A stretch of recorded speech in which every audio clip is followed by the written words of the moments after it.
Welcome to Muffed Tough Year. We'll tell the story straight. This is the Browns 2025 season in review. Muffed! The Cleveland Browns finished 2025 at 5-12, dead last in the AFC North, missing the playoffs for the second straight year, and one day after the finale, Kevin Stefanski was fired after 6 seasons. The arc is brutal and simple. A historic defense dragged a historically inept offense around for 17 weeks, and the offense still lost them games they had no business losing.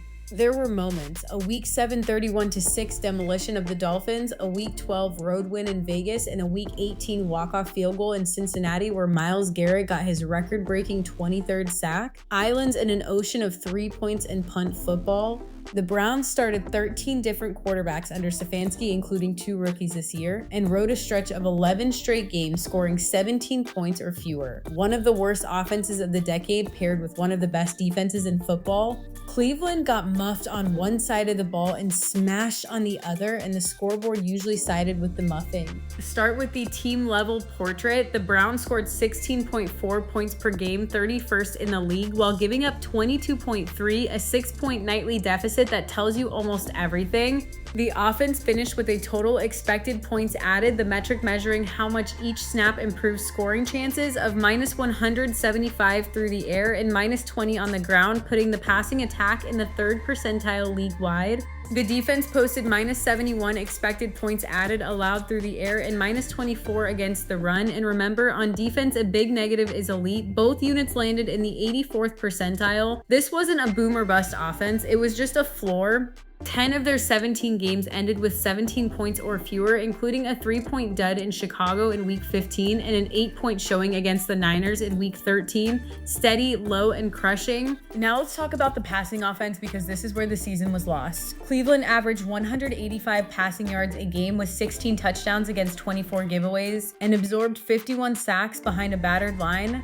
The per dropback expected points added was -0.29, bottom of the league stuff, 3rd percentile, and it got worse after Jerome Ford went down in Week 15 and Sanders took the wheel full time, sliding to -0.42 per dropback over the final 4 games.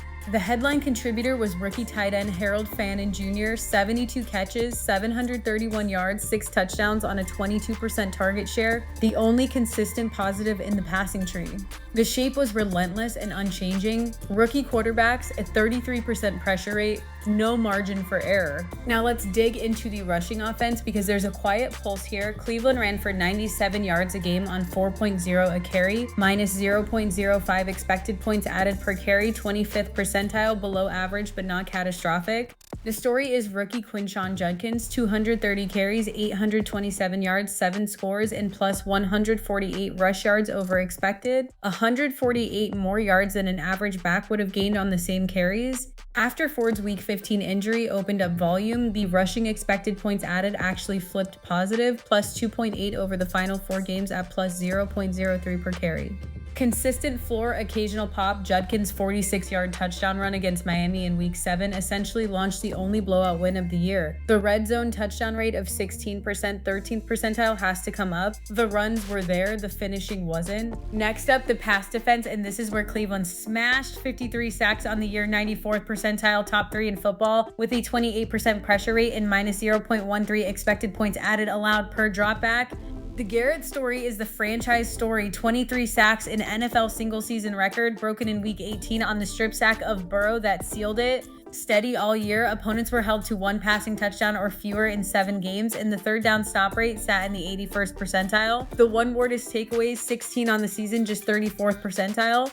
1 giveaway every 2 games makes it hard to flip field position. Elite rush, elite coverage, stop rate, not enough balls on the ground, and the run defense was every bit as good. Cleveland gave up 4.4 yards a carry, but -0.05 expected points added allowed per rush, 84th percentile, a mirror image of the pass defense. They faced an average of 5 defenders in the box on offense and put 5 in the box on defense, and still funneled runs to the ground at an elite efficiency rate. Variance was minimal. Only twice did they give up more than 150 rushing yards in a game.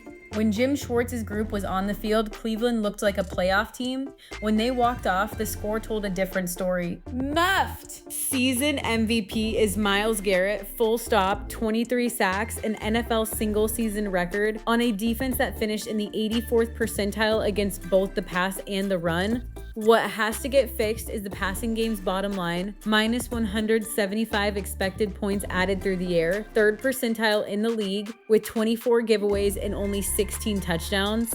And that 16% red zone touchdown rate, 13th percentile, turned too many drives into Andre Smutt field goal attempts. You can't keep wasting a historic defense like that. That's the Browns 2025 season. 2 things before you go. 1, if you want this every week when the season kicks off, subscribe to the Browns feed wherever you're listening. 2, if you want the same treatment for your fantasy roster, head to muffed.ai and we'll build you a custom weekly show.